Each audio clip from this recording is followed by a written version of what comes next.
बिस्मिल्लाहिर्रहमानिर्रहीम। अस्सलाम वालेकुम स्टूडेंट। आज के लेक्चर में हम जिस टॉपिक को डिस्कस करने जा रहे हैं उसका टाइटल है यूजेस ऑफ डीएनए फिंगरप्रिंटिंग। इसको हम यूजेस ऑफ डीएनए एनालाइजिंग भी कह सकते हैं, यूजेस ऑफ डीएनए प्रोफाइलिंग भी कह सकते हैं। तो मैंने लास्ट लेक्चर में आपको बताया था कि इसके लिए तीन नाम यूज़ होते हैं, एक फिंगरप्रिंटिंग, डीएनए एनालाइजिंग और डीएनए प्रोफाइलिंग। तो बच्चे हल्का सा हमने वहाँ देखा था कि किस तरह डीएनए फिंगरप्रिंटिंग को यूज़ किया जाता है डिफरेंट पर्पस के लिए। तो आज के लेक्चर के अंदर हम थोड़ा डिटेल डिस्कस करेंगे कि इसको कहाँ कहाँ यूज़ किया जाता है। तो बच्चे इसके कुछ मेन पॉइंट हमने लिखे हुए हैं। सबसे पहले है डायग्नोसिस, तशखीस के लिए। तो डीएनए फिंगरप्रिंटिंग को मुख्तलिफ़ किस्म की बीमारियां उनको डायग्नोज करने के लिए यूज़ किया जाता है। मिसाल के तौर पर मैं बात करता हूँ वायरल डिजीज़। वायरल डिजीज़ कौन सी होती हैं? जो वायरस की वजह से होती हैं।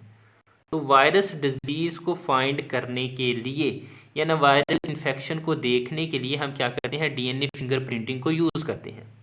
इसके अलावा बच्चे जेनेटिक डिसऑर्डर, जेनेटिक डिसऑर्डर कौन से होते हैं? जो ऐसे डिसऑर्डर या ऐसी बीमारियां जो एक जनरेशन से नेक्स्ट और नेक्स्ट से फिर अगली जनरेशन यानी कि जनरेशन टू जनरेशन मूव करती हैं, ऐसे डिसऑर्डर या बीमारियों को हम नाम देते हैं जेनेटिक डिसऑर्डर का।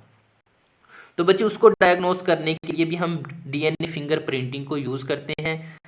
इसमें हम डीएनए के वो बैंड्स वगैरह को देखेंगे और फिर देखेंगे किस तरह ये डिसऑर्डर है वो एक जनरेशन से अगली जनरेशन में मुंतकिल होते हैं। इसके अलावा बच्चे जो कैंसरस सेल होते हैं इनको फाइंड करने के लिए या इनको डायग्नोज करने के लिए भी हम डीएनए फिंगरप्रिंटिंग को यूज़ किया जाता है। नेक्स्ट बच्चे जो पॉइंट है वो है फोरेंसिक लैब। फोरेंसिक लैब के अंदर डीएनए फिंगरप्रिंटिंग को बड़े वसी पैमाने पे यूज़ किया जाता है। तो इसको हम देखेंगे कि किस तरह इसको यूज़ किया जाता है। सबसे पहले बच्चे क्राइम को कंट्रोल करने के लिए, कि क्राइम एक्टिविटी को कंट्रोल करने के लिए डीएनए फिंगरप्रिंटिंग को यूज़ किया जाता है। मिसाल के तौर पर मैं कह देता हूँ कि एक घर में चोरी हुई है, ठीक है, वहाँ से हमें कुछ ब्लड मिला और ब्लड से हमने क्या किया कि ब्लड सेल्स को ले लिया। बच्चे ब्लड सेल से हमने डीएनए को निकाल के उसका सीक्वेंस फाइंड किया, ठीक है, उसका सीक्वेंस या उसके जो बैंड थे जैसे क्लास लेक्चर में हमने डिस्कस किया उसको मालूम किया। उसके बाद बच्चे होगा क्या कि इस तरह हम डीएनए के बैंड्स को देखते हुए, डीएनए को बैंड्स को देखते हुए हम क्राइम तक पहुंच पाते हैं। आपने देखा होगा कि अक्सर कि जब कोई चोरी वगैरह होती है या कोई मर्डर वगैरह होता है तो अक्सर उसके हाथों के निशानों को ढूंढा जाता है। उसकी रीज़न क्या होती है? क्योंकि हमारी जो स्किन्स होती है वो रेगुलरली मुख्तलिफ सेल्स को आपस यहाँ से अलहदा कर रही होती है, कि हमारी स्किन से सेल्स हैं वो अलहदा हो रहे होते हैं। इसके अलावा अगर किसी चीज़ से बाजू टकरा जाए तो बच्चे वहाँ क्या होगी कि हमारी स्किन लग जाएगी, यहाँ ब्लड लॉस हो सकता है। तो उससे भी क्या है कि डीएनए को रिमूव किया जा सकता है और इस डीएनए को जब रिमूव हो जाएगी तो इससे हम जो बैंड फॉर्मेशन है या बैंड सीक्वेंस है उसको देख सकेंगे और आसानी के साथ क्रिमिनल तक पहुँच पाएंगे। इसके अलावा बच्चे रेपिस्ट जो केस या रेपिस्ट तक पहुंचने के लिए भी डीएनए फिंगरप्रिंटिंग को यूज़ किया जाता है। होता क्या है कि जो भी विक्टिम होता है, विक्टिम कहते हैं जो शिकार हो, ठीक है, बच्चे उससे क्या होता है कि स्पर्म सेल्स को लिया जाता है और स्पर्म सेल से डीएनए को रिमूव करके उसके बैंड को देखा जाता है, उसके सीक्वेंस को देखा जाता है और फिर जो सस्पेक्टेड पर्सन होते हैं उन तक फिर इस तरह से पहुंचा जा सकता है। तो रेपिस्ट तक पहुंचने के लिए भी डीएनए फिंगरप्रिंटिंग इस टेक्निक को इस्तेमाल किया जाता है।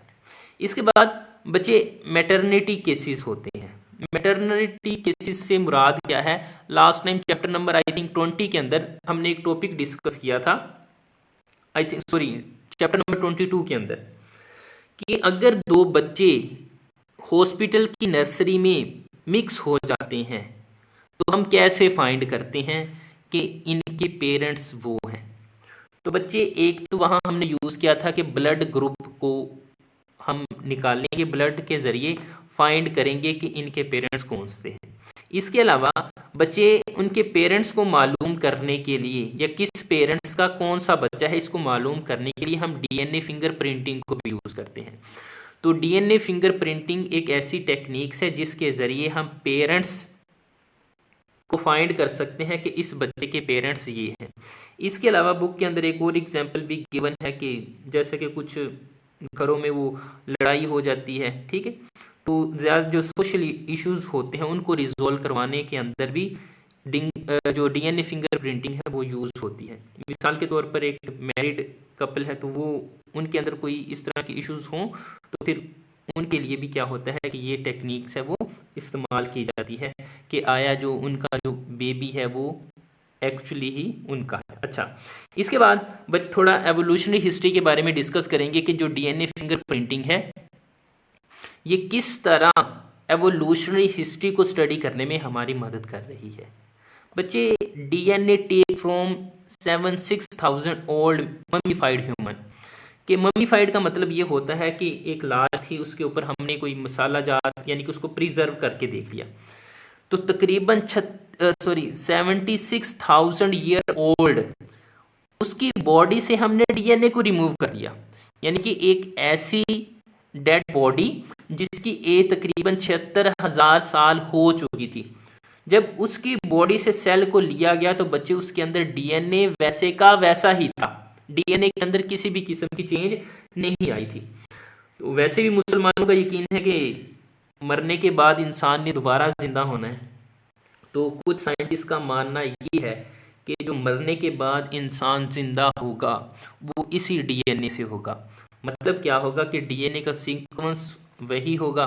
तो इसी तरह कहते हैं कि इंसान को बनाना या रब उस सीक्वेंस के ज़रिए ही इंसान को बना देगा। ये मुसलमानों का यकीन है और कुछ साइंटिस्ट है वो इसके ऊपर बिलीव करते हैं कि इसी डीएनए से क्या होगा कि इंसान को दोबारा तख्लीक किया जाएगा। तो बच्चे, जो डीएनए होता है, जैसे आपने देखा होगा कि अक्सर जब कोई कत्ल वगैरह हो जाता है तो 1 माह बाद 2 माह बाद उसकी वो कब्र कुशाई की जाती है, उससे वहाँ से फिर डीएनए हासिल किया जाता है। तो इस तरह की स्टडी के लिए भी डीएनए वेरी हेल्पफुल होता है, ठीक है। तो इस तरह डेड बॉडी जो कि बहुत ज़्यादा पुरानी हो चुकी हो उसको स्टडी करने के लिए यानी कि पीछे उसकी बका को देखने के लिए भी हम डीएनए फिंगर प्रिंटिंग टेक्निक्स को इस्तेमाल किए जाते हैं। इसके अलावा जहाँ जहाँ बच्चे ये इंसानों के लिए इस्तेमाल हो रही है वहाँ प्लांट के फोसिल्स को स्टडी करने के लिए भी इस्तेमाल हो रही है। फोसिल किसे कहते हैं? Actual remain. ये एक्चुअल रिमेन यानी कि बाकियात होती हैं, वो प्लांट की भी हो सकती हैं, वो एनिमल्स की भी हो सकती हैं। तो जब हम प्लांट फोसिल्स की बात करते हैं तो इसका मतलब है कि हम प्लांट की बाकियात की स्टडी कर रहे हैं, ठीक है। और इसको हम पैलियोबोटनी भी कहते हैं। और जहाँ हम एनिमल्स के फोसिल को स्टडी करते हैं तो इसका मतलब ये होगा कि हम जानवरों की बाकियात की बात कर रहे हैं और इसे पैलियोजोलॉजी भी कहते हैं, ठीक है। पैलियो ज़ूलॉजी मतलब क्या होता है कि फोसिल्स ऑफ एनिमल। तो बच्चे, इस तरह प्लांट के जो फोसिल्स हैं जो कि 17 से 20 मिलियन ईयर अगो यानी कि पुराने हों तो उसको भी आसानी के साथ स्टडी किया जा सकता है। यहाँ मैं एक छोटी सी एग्जांपल काउंट कर देता हूँ। तो जैसा कि हमें मालूम नहीं था कि कुर्रा अर्ज़ पे पहले कौन से जानवर थे, कौन से पौधे थे, ठीक है। तो आज तक जितनी भी रिसर्च हुई है वो बच्चे डीएनए की बेस पे हुई है। अब हमें नहीं पता था, हमने तो ये डायनासोर को नहीं देखा था ना, ठीक है। तो साइंसदानों ने उन जानवरों की जो हड्डियां थी वहाँ से डीएनए को लिया और उसको स्टडी किया और फिर बताया कि इनके कुछ करैक्टर्स थे वो इस तरह के थे। इसी तरह बच्चे, हमने ये भी हम अंदाज़ा लगाते हैं कि आज से 1000 साल पहले इस तरह के पौधे होते थे, इस तरह के जानवर होते हैं। ये जितनी भी स्टडी है ये totally on the basis of DNA finger printing है, ठीक है। तो यहाँ हमने आज के लेक्चर के अंदर डीएनए फिंगर प्रिंटिंग की एप्लीकेशंस के बारे में डिस्कस किया है कि डीएनए फिंगर प्रिंटिंग जो टेक्निक्स है वो कहाँ इस्तेमाल हो रही है। इंशाल्लाह नेक्स्ट लेक्चर के अंदर हम नेक्स्ट टॉपिक को डिस्कस करेंगे।